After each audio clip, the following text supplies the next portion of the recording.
只因吃饭时喋喋不休，男孩竟然对自己的继父起了杀心。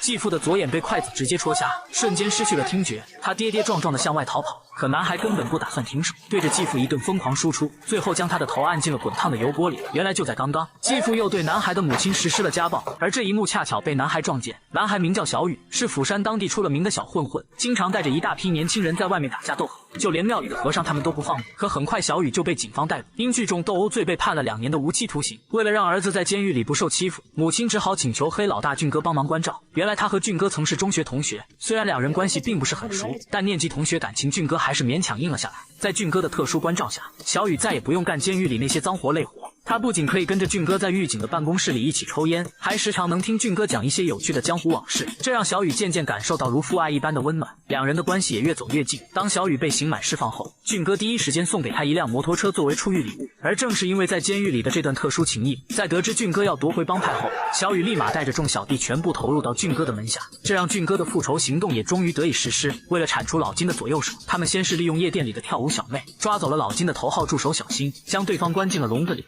못 지라. 한 10초만 구워보자.